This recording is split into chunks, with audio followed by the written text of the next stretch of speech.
internet MPROD TV ñu ngi am di leen nuyu di am mbégte lool ñu ngi fii ci Esplanade Grand Théâtre tey nag le roi du mbalax Youssou Ndour moo woote Super Étoile woote tey nag Sénégal yëpp ñëw si Esplanade Grand Théâtre ci atum 2025 bi ma taxawoon nag sama système mu def lu baax ñëw soutenir Papa You ci événement bu mag bi sama si maa ngi lay nuyu. maa ngi lay fay. maa ngi sant alhamdulilah. ma bàyyi la nga présenté wu. waaw man Maman Racky laa donc du ma saxal sax di wax si yëpp mais comme tonton Medoune moom sama papa la donc mënu ma ko bañal dara. grand bal la naanaan yëpp di génn ndax ñi nga xam ne sax dañuy laaxatu bu Youssou Ndour tegee ñu ñëpp dañuy génn. waaw c'est vrai parce que man at baat laay génn papa Youssou Ndour moo may génn dama koy topp ku nekk dama koy topp ba Paris et tout parce que loolu c'est mon péché mignon en fait man yu papa Youssou rek laay topp ma keneen. mu mel ni ci fan yi njëkk nga. yu njëkk depuis ma commencé génn donc Youssou Ndour laay ñëw c'est vrai que fekkew ma jamono cosaan et tout mais depuis si biir ba ci biti ba fii ba Olympia Bercy fépp dama koy topp. mais gis nga li nga sañce waaw dañu simple rek def yëfu mag léegi mag lañ dama def sama tailleur rek comme concert la et tout xam nga robe yu sexy yeeg yooyu ma xaw a def tailleur xam nga daal di waaw. kon yaa ñaw li waaw ñawuma ko mais sama boutique moo koy jaay. waaw moo koy jaay waaw waaw. complexe Derma Baye Maman Racky. macha allah tey Youssou day dëbb fii ba mu mokk ñun nu mu def neex nañu gis nga ñëw 7 heures ba minuit lay yéeg mais jaral nañu ko vraiment tey moom c'est inchallah allez merci. kii nag Jami Gueye la alias Awa Kiné Lady Jama fu mu ne nii moo koy yëngal tey nag ñu fekkante fii ci le grand bal de Papa You gis nga lim sañce ma bàyyi ko mu nuyoo madame Diouf jabaru patron sa patron la maa ngi lay ziar. delloo naa la ziar di ziar ñi nga xamante ne presse bi nga àndal ñëpp di leen nuyu di la kontaanee. macha allah mais Jami gis nga tey li nga indi ci grand bal bi ma bàyyi nga décortiquer ko rek. waaw tey nag li ma indi ci grand bal bi mënu ma ko décortiquer damay bàyyi kilifa gi moom mu décortiquer ko. non mais kilifa gi fu mu ne nii nekk fi yow laa laaj tontu ma ci loolu rek. waaw dama def comme que dafa xaw a sedd tuuti rek. ma xaw a relax nii rek. waaw yaa bëgg a xam daal def yëfu kii rek yëfu jeeg bu ndaw daal. waaw yëfu jeeg bu ndaw teg nga ko ci code awa yaay awa na la ji. mais Jami tey Papa You moo woote Esplanade Grand Théâtre gis nga yaa fi ne tey moo woote Esplanade Grand Théâtre Sénégal ñëpp ñëw wuy si ko Jami mun naa ne sax yow sa génn bëriwul ndax xam naa la bu baax mais tey da nga ñëw wuy si Papa You. waaw tey nag génn bi nag wax dëgg yàlla sama borom kër moo gën a bëgg maanaam moom ñëw ci suñu bi ndax vraiment c'est la deuxième fois may ñëw ci grand bal bi muy daaw ak ren te yàlla nga teewee déwén yu bëri vraiment muy lu neex tamit donc ne boo ñëwee da la ay souvenirs yu bari da la fi marqué te lieu de rencontre la aussi da nga fi gis ñoo xamante ne ça fait des années wala ay at wala ay weer gisante woo leen da ngeen ñëw saafante kafre te loolu ça fait quelque chose daal. Jami nga bokk ci culture mais Papa You saa su nekk rek buy gën di jëmmi mag nit ñi di ko gën a bëgg nan nga gisee Papa You organisé bi mu organisé en tant que benn acteur culturel. waaw organisation mooy bëgg liggéeyam fonk ko xam heure liggéey aussi xam heure liggéey xam fu mu koy defee lu ci ne macha allah dafa xam fu mu koy defee vraiment may waxaat ñëpp xale yi nañ gën a xool ci moom daal vraiment. Sénégalais yëpp la ñuy laaj mooy Awa Kiné fan lay jëlee moo yi muy wax ci Lady Jama xel mee ko koy ñëw wala yàllaa ko jox loolu rek. waaw man nag sama expression dafa naturel sama jeu aussi dafa naturel ça dépend ci personnage bi nga bëgg ma interpréter la ko muy loo xamante ne man màgguma rek xam nga li naan ay màgg bëri man màgguma dugg cinéma wala ay théâtre dama ci rampé daan gis ay nit yu ma dëkkal di ko def ma gindeeku seen biir jàng ko aussi ñu bëri na dañuy réeré mbir ci loolu ndax man ba may théâtre ci Zoro Mbaye ma jaaga boobu xale laa ba muy toog a bet troubam ma fay théâtre xale laa ma ñëw ar ko aussi ku mel ne Lady Fall dooleel ñu xam nga ba pare may jàngi di sàcc sama bopp léeg-léeg exclusivité laa leen koy jox di def sàcc sama bopp di dem di def ay jeu d'acteur damay def jeu d'acteur rek doogu ma ne yaa ci nii rek damay dem yokk sama xam-xam ndax mbir boo ko bëggee da ngay dem gëstu ko vraiment. Jami patron kontaan na de. maa gën a kontaan lépp moom la. xanaa gisoo ko moo fi ne mi ngi mel ni élève CM2 ndax jantal. bu ñu ñëwee fekk bi sunu tata Kebs Thiam ñu ngi lay niyaar bu baax a baax di gis liggéey bu rafet bi nga xamante ni moom ngay def mais tata Kebs yaakaar naa ni ku ñu gën Youssou Ndour bu fekkee ñun sénégalais xam nañ ko yéen ñi koy liggéey ak moom yéen a ko gën a xam en quelques mots mën nga nu résumer kii Youssou maa jigéen Ndour salaamaaleykum. waaw c'est maaleykum salaam. nam naa la maa ngi lay nuyu di la ziar bu baax. loolu de c'est une grande question posé nga question bu rëy kan mooy Youssou Ndour te foog naa ne benn fan doyul pour tontu waaye dañ ciy wax aslu ak rek li nga xam ne xam nañ ko ci Youssou Ndour c'est un Sénégalais ku bëgg réewam koo xam ni ñun ñëpp dañu màggandoo ak moom à travers sa musique et sa belle voix mu àndandoo ki nga xam ne moom moo di Super Étoile c'était pas évident parce que au début woykat amuloon image boo xam ne image bu baax la woon donc du coup moom bokk na ci ñi nga xam ne révolutionné nañ ko defar image bi ba nga xam ne kenn ku nekk tey ji bëgg nga sa doom doon woykat beneen point bi il a internationalisé la musique sénégalaise jël ko yóbbu ko au-delà de nos frontières beneen bi nga xam ne def na ko c'est un entrepreneur parce que tam ubbi na ay boîte yoo xam ne ay nit a ngi ciy liggéey sur le plan économique muy jàpp ci réew mi muy jëm ci kanam beneen bi nga xam ne def na ko mooy dafa woy lépp woy bi nga xam ne woy na ko lépp nag mu nekk un avant-gardiste nekk koo xam ni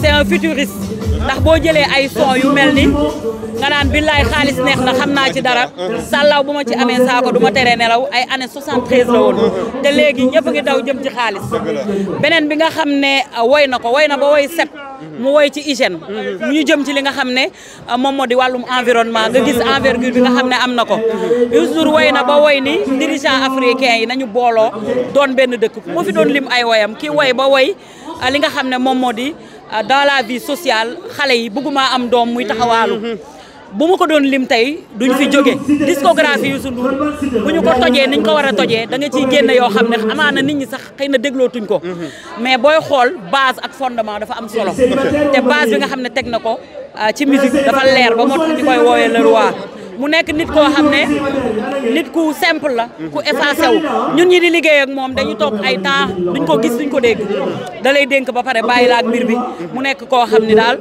liggéey na pour Sénégal au-delà de nos frontières kon yàlla na yàlla yàggal taxawaayam mënuma résumer kan mooy Youssou Ndour ci benn question ngir benn réponse mais lii laa ci mën a wax. ci doom boobu nga taxaw way ko mu wax ko Youssou Ndour moo ko way fa la ñuy taxaw ñu gis ni beaucoup de parents dañuy fuir seen responsabilité mais y a des enfants yu nga xamante ni dañuy sonal seeni wayjur est-ce que tey ak xale bu jigéen bi nga xamante ni dañ koo violé ba pare rey ko Youssou Ndour way na wayaat prévenir parents yi mais parents yi dégguñu li nga xamante ni moom la Youssou Ndour wax. xam nga dafa woy sinébar dina ñëw fu am solo dafa woy sinébar wax ci ne ku koy utiliser doo bëgg sangu doo bëgg lekk bi muy woy sinébar nañ dem xool ban at la woon te kii wax nañu ne dafa laal ci sinébar donc liggéey bee ko waral waaye kooku maa ngi masawu yàlla.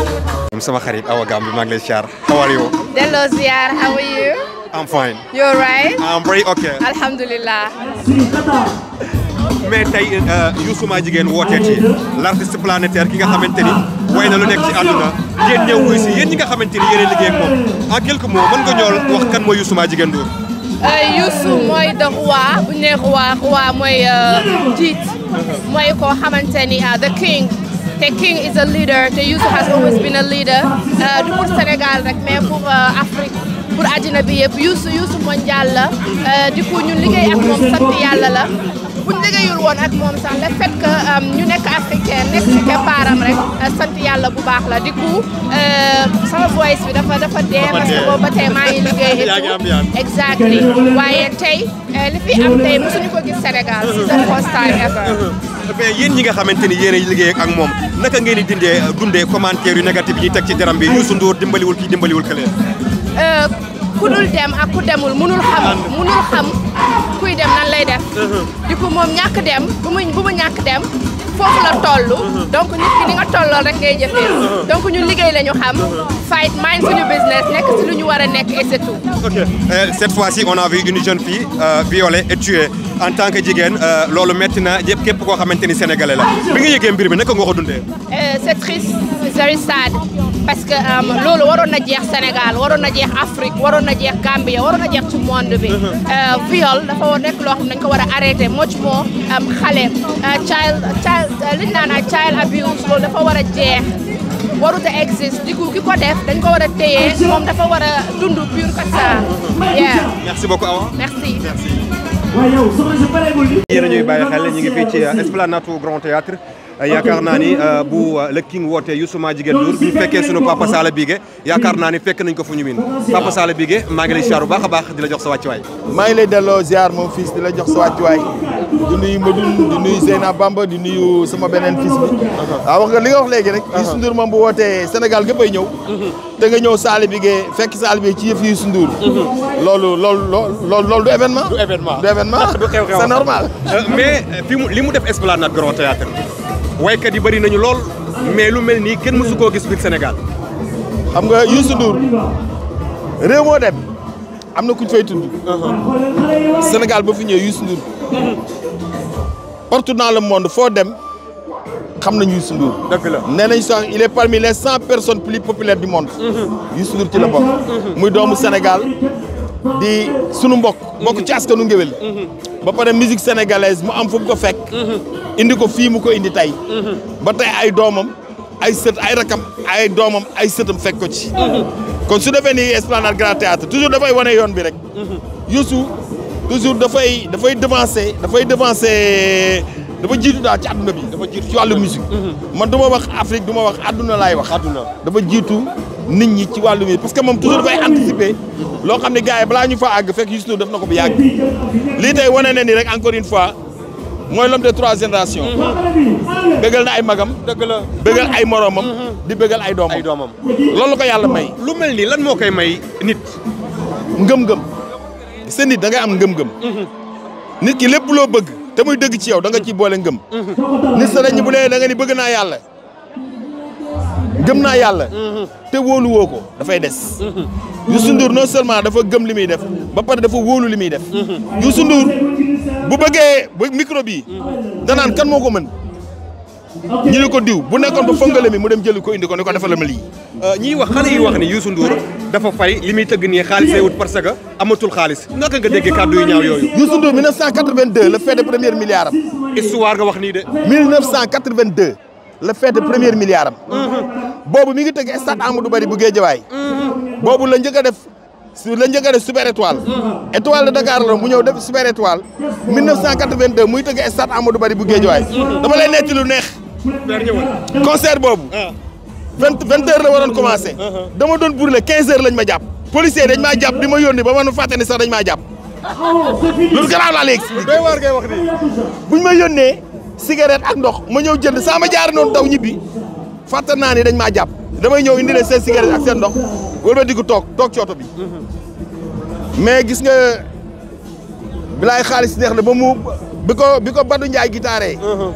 Assane Thiam tontu. Mbaye Gueye Faye tontu. bi ma tëbee.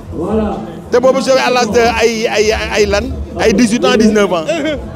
mais bi ma tëbee policier dañ maa wut ne ma booy dugal. boobu la fête premier milliard kon ñu naan Youssou Ndour dafa amul xaalis. dafa ñàkk xaalis dañoo xamul li ñuy wax Sénégal nag mooy dëkk boo xam ni dama yàlla baal léegi dafa am lu fi dugg daal. muy soxor léegi dafa dugg ci nit ñi. billahi nit ñi dañoo soxor.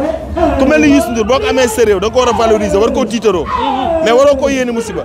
Youssou Ndour bu dee moom la bu ko neexoon mu jël famille am yëpp dem États-Unis toog fa mais yaa am na 4000 personnes yoo xam ne Youssou Ndour moo leen di dundal. lan la xale yi war a jàng ci ñoom. li ñu war a jàng ci ñoom mooy gore. Youssou Ndour comme àndaloon ña mu àndaloon 1973. ba muy nekk star band Ibra Kassé ña mu àndaloon ba nëgë ni ñoom la àndal xanaa ñi yàlla yóbbu suñu borom jël ku mel ne Marc Samb ku mel ne Alla Seck ak ñooñu xam yàlla jël na leen ak Abi Faye mais ñeneen ñi ci des ñëpp bu dee ku ciy dund rek Youssou Ndour ànd na ak yow kóllëre lay ànd ak nit Youssou Ndour du lekk àq Youssou Ndour su ma yëgoon léegi ci kaw scène bi jël micro bi ni ko Youssou su ma xëyee suba mu boole maa ki may boole mu fay ma du lekk àq ba pare il est généreux ba pare bëgg na Sénégal Youssou Ndour dafa bëgg Sénégal ba nga xam ni am na bor bu Sénégal amoon moom moo fexe ba ñu baal Sénégal bor boobu lu bëri mi ngi koy dox ci réew mi te nit ñi xam loolu ko wax xale dañ ci bàyyi xel de waxaat ko. Sénégal am na bor boo xam ne daf koy yore woon su ma juumalee xaw ma FMI la xaw ma Banque mondiale. Youssou Ndour moo dox loolu ba ñu effacé bor boobu ci jamonoy président Abdoulaye Wade. boobu nekkagul ministre Macky Sall de jamono président Abdoulaye Wade la woon. kon Youssou Ndour c'est un Sénégalais parmi les Sénégalais nañ ko ñaan a gudd fan ñaan a ko wér rek. amiin Papa Sala parce que suñu wéttal la daal te suñu sag la. waaw nañ ko bàyyi ñaanal ko yàlla gën koo may doole li mu ñàgg ñoo bégal ba keroog rek waaw mi ngi noonu daal. ndax Papa Yu neex naa dab ci musique. déggu ma. nee na ndax Papa Yu neex naa dab ci musique. gars yi poussière am sax duñ ko séen. nga ni lan poussière am duñ ko séen. moo ku ko mën a ku koy jéem day benn. Papa Sala yow. merci beaucoup Papa Sala xam ngeen ni naaru góor daw ndoog mbayaar. merci papa. la ilaha illallah. mais Zeyna Bamba borom lay de 221 mais Zeyna gis nga li nga sàcce ñëwal nii waaw mais ñëwal nii mais Zeyna sama concert bi li nga sàcce ci Papa Youssou bi est-ce que mais yow gis nga li nga sànce yow ak Médoune non man damay liggéey rek xam nga damay liggéey bu ma doon sànce damay sànce lu garaaw dem toog ne mais damay liggéey voilà Zeyna tey nag Papa Youssou moo woote nga yàgg ñëw ci ay spectacle am tey nekk le grand bal Sénégal yëpp génn nee naa la ndaanaan yëpp grand bal la ñuy xaar tey nag gisee événement bi waaw événement bu grandiose la ñu wax événement bu mag événement boo xamante ne événement de l'année la parce que rendez-vous la boo xamante ne Youssou Ndour daf ko jox ak sénégalais yi tey gis nga nit ñu ngi ànd ak seen jabar ñi ànd ak seen sœur maanaam retrouvaille la moment la boo xamante ni ñi nga xam ne benn yoon la ñuy génn ci at bi ànd ak seen jabar ànd ak seen jëkkër ñi ànd ak seen sœur dañuy génn ànd ak ñoom parce que boo xoolee li fi nekk nii public ba spécial moo fi ñëw gis dégg naa sànq ku ne jóge na sebi fu ne la nit di jógee ba extérieur ñëw parce que c'est un rendez-vous de grand moment rendez-vous la boo xamante ni nit ñi dañuy namb Youssou Ndour bëgg a gis Youssou Ndour mu def spectacle mu mel ni Papa Youssou dafa bokk ci économie réew mi ndax jaaykat yëpp a ngi fi waaw jaaykat yëpp a ngi fi xam nga tey embouteillage bi bari na transport bi dox na xam nga tey damay wax toujours sama ay chronique que ni culture dafay jëmmal réew culture day tax xol yi neex xam nga tey bu fekkoon ma banque tey kenn du ko yëg ku nekk li nga am di nga ko génne sa benn yére bu rafet bi nga am di nga ko génne sol ko nga ànd ak sa famille nga xappi donc tey culture dafay jëmmal économie dëkk xëy na tey ñu xamul culture rek ñoo koy sous-estimer mais ku xam culture dëgg da nga koy gën a yëkkati parce que moyen la boo xamante ne dina tax suñu économie bi roulé transport bi roulé jaaykat di roulé commerce bi roulé ñun journalistes yi ñu gis suñu bopp presse bi gis seen bopp donc c'est quelque chose d'extraordinaire voilà maa ngi kontaan bu baax allez bonne soirée kii moom kenn dootu ko présenté ku ne xam nañ ko biir TFM muy sunu sœur nekk def liggéey bu am solo muy dërëm ñu ngi lay ziar. maa ngi leen di delloo ziar di képp koo xamante ne rek yaa ngi seetaan Médoune Pro. alors li nga sañse déjà laa ba nga décortiquer ko. bañ kenn mer rek. dafay neex day gën a neex moo tax ñu def mu gën a neex. sa noir argenté ni waaw bëgg réew xale yi kontaan fan si kontaan Youssou bég ndax bis du tuuti borom lay tolloon. alors tey ku ne xam na ne Youssou Ndour bu ayee waa TFM dañ ciy saf sàpp ndax mooy seen patron mooy seen boss mooy seen papa mooy seen frère tey lan ngeen di yëg. kontaante ak mbégte ndax woote ñu wuy si la dafa jafe. mën nañ luwee baas mën nañ luwee lu ne waaye nit kenn du ko wéer ngor gi nga xamante ni moom la Youssou Ndour ci waa Sénégal moom rek lañ ko delloo ba tey bu ñu xoolee ci biti xool ci biir suñu xol day féex suñu xol glacé na te ñu ngi gërëm képp koo xam ne kullu rek ñëw nga wuy si suñu woote bi ndax boobu ba léegi ñu ngi woote pour ki nga xamante ni mooy le roi ki nga xamante ni tey jii ku doon artiste rek bëgg ngaa doon moom muy Youssou maa jigéen. alors ñu bari nañ ne Youssou Ndour benn yoon bi muy tëgg wala sax diine dëggalaay dafa tuuti mu yokk spectacle di ko defal lan ngay wax grand yu parce que nee nañ rek xam nga koo xamante ne nee na l'homme de toutes les générations bu wootee réew mépp ay fëx ñëw wuy si ko comme saa yi ko joxee rek ñun doy nañu comme nañ dolli waat naka liggéey bi nag TFM ñu ngi ci sant yàlla ñu ngi góorgóorlu te xam nañ ne fan si ñu ngi kontaan ñu ngi def seetu bi tous les lundis foofu ci TFM. macha allah sénégalais nee nañ ñu yokkal la heure TFM nee nañ Tata Dërëm dañu bëgg ñu yokkal ko heure yi mu gën a génn. loolu leer na parce que dëkk bi tubaarkàlla macha allah ñun benn 5 minutes sax buñ ko amee rek doy na parce que luy doy na ñun ba nii siiw dafa seer lool comme bu ñu ñëwee ba léegi dañuy xajal xale yi tamit ñu génn tuuti nag mos comme lu ñu mas ñu delluwaat waaye ñu ngi fa di leen gunge ba tey lu ñu jox rek dinañ ko def ndax sénégalais. macha allah ñu ngi lay souhaiter bonne soirée. merci beaucoup di souhaiter samay fans bonne et heureuse année tout le monde bàyyuma kenn rawatina ñi nga xamante ni ñoo bëgg Médoune Pro te di ko seetaan merci beaucoup chérie ciao. présenté gis nañ ne clip Youssou Ndour bu weesu moom moo ci nekk moo ko dëbb ñu ngi lay ziar. maa ngi lay dolli ziar Abdou Aziz Ndiaye géwél bi silusé. waaw maa ko dëbb ba mu noonu. waaye alors su choix ci yow nan lañ ko porté. waaw choix bi lenn rek la suñu benn frère boo xam ne Pak DJ. nekk nit ku baax moom bi muy def affaire bi moom it gis ma ci. mais mënoon na ma ci gis ba pare Youssou Ndour ñëw du ñu ci gis bu boobaa day métti waaye nag. mu jox ñu rôle bi ñu dem ci ba mu jeex fi mu ne nii ku ne xam na l'homme de l'année Abdou Aziz géwél bi silusé la ma dëbb clip bi insisté xale bu jigéen bu ci ñëw bu ma insisté ci yow dama koy jot waaye esplanade bi gars yi Esplanade lañ doon jël mais Esplanade bi ñu ngi koy soog a jël. kon gars yi jëluñu woon Esplanade. déggoo la ma la fi doon am yëpp Esplanade. déggoo la ma la programme mi ngi doon maanaam Esplanade bi ñu ngi koy doog a dégg Esplanade bi jël nañ ko. waaw. Youssouma Jigéen Ndour. 30 000 personnes. 30 000 personnes. ñi ne ci biti moo ëpp ñi ne ci biir. yaa woyli bi king of the. biir. tey ñu dégg mbaar dinañ dégg mbëfët dinañ dégg ma yaari fayaat ma waaye dinañ dégg ay napp mais dinañ dégg ki wayal sunu yaay yi wayal sunu maam yi wayal sunu maamaati maam ba léegi muy resté dignité am ak personnalité am ak qualité am ak quantité am moo xew la tey muy Youssouma Jigéen Ndour waaye fi mu ne dama bëgg a insister ci xale yi fi mu ne nii bëggatuma yor sax juróom-benn jabar. loo bëgg loo bëgg. dama bëgg jongoma laa fi gis ne xale jongoma. dama bëgg lu ma neex rek oño bu ma neex rek ma sirete la. man xale yi ma fi gis nii gëj naa leen gis de. non da nga naan personnalité yi génn tey gëj nañoo génn directeur banque yi ambassadeurs yi ministres yi nitu valeur yi wax dëgg yàlla ak ñi nga xam ne dañu nekk ay secrétaire nekk ci bureau yi. ak nitu valeur yi nga xam ne ñoo ngi woon Europe di liggéey di jël seen xaalis di def ci banque tey lañ ko mën a compter ndax stress bi mi ngi deñ di am mbégte bu baax li mu def li ñu ma def choix ci clip bi ak niki wax dëgg yàlla ñu toj ko nag. kon tey da nga nar a toj ci kaw. ci kanam tuuti dina métti dina yàgg. waaw. bala ñoo ñëw ci clip bi dañuy ñëw ci li nga xamante ni moom la Youssou Ndour def Esplanade Grand Théâtre. waaw moom laa la wax. waaw déglul maa ngi ñëw Aziz. xam naa ne da ngaa dégg. te bu ma la dégloo rek di nga ma waxal.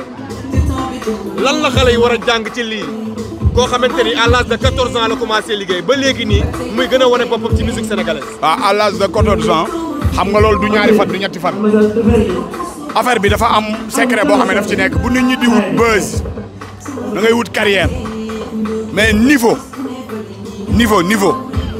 voyage na dugg naa ci vol boo déggul Baaba Maal Youssou Ndour rek nga mën a dégg ci vol yi di ko dégg di ko sirete mais après da ngay sentir sa bopp africain bi nga doon vol yi nga dégg di dégg Youssou Ndour te du foofu rek Argentine laa mujjee Cordoba capitale dem di ñaani précaria maanaam ñu defal ma benn këyit boo xam ne damay dolli ma ñëw xaw ma lu may wax yàlla dafa yéeme ma ne leen waykat laa mais waykatu Youssou Ndour laa ñu ne ma mais comme bu ñu tàppee dinañ ma gis ci internet bi ma ne leen tàppe leen ñu gis ma jékki-jékki bëgg a yuuxu xam nga tubaab moom kii ñu ne ma c'est bon comme gis nañ ma ci internet bi naka tey yàlla dina ñëw moom rek ngay génn gis nga artistes yu bari maa ngi lay wax lu am solo maa seet xam nga li ma lay wax sunu way yii boo yii di way fii la yam de aéroport bi boo fi génne barki Seydina moom sunu way yii boo yii di way pour nga dem ci restaurant bu baax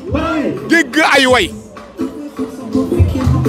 Youssou Ndour la mais tey yow dafa mel ne da nga bëgg a insister ci man maa ngi gis ngay wax di ma jige boo insister damay insister de ku xool plateau bi ci côté son lumière podium nit ñu am classe man ay veste su tëye dama ko gëj a gis xale yi sol ay veste sañu ñoo tëb rek léegi sol seen dara tey xale yu am classe yi ma gis sama lépp a ngi lox ma ne pat ak moom. bonne soirée ba ci kanam. non ci kanam dina métti dina yàgg de. frère Cheikh Sémora l'influenceur du peuple ka xam ne moom dafa yaru ci liggéeyam macha allah ñëpp respecté ko mon frère maa ngi lay ziar. mais maa ngi lay nuyu mon frère maa ngi lay ziar bu baax sant bu baax alhamdulilah. yow moom jarul ñu lay wax Papa Youssou ndax yàgg nga ànd ak moom ci liggéey yu mel nii tey nag nekk le grand bal Sénégal yëpp di ko waajal gis nga li nga xam ne moom la Papa Youssou defaat ci Esplanade Grand Théâtre. waaw grand bal bi moom dafa nekk grand bal boo xamante ne dafa spécial ñun ñi nga xamante ne du début à la fin ba tey jii nii ñu ngi doon war liggéey ci wàllum digital bi donc xam nañ impact bi nga xamante ne moom la am Papa Youssou moom kon ni ma koy waxee rek géej la ñëpp xaj nañ ci donc chaque fois day wone li nga xamante ne fa la bëgg a yóbbu Sénégal fa la bëgg a yóbbu la musique sénégalaise te dañ ko ciy félicité donc di wax gars yi ne leen tey nañ xaar benn spectacle son et lumière bu extraordinaire boo xamante ne Youssou dina ko bëggal ay fansam yi nekk fii Sénégal et au niveau de la diaspora aussi. Papa yow du liggéey ak n'importe qui bu demee ba liggéey ak yow parce que gis na expérience ci yow mais gis na xam-xam ci yow ndax liggéey ak moom yomb na.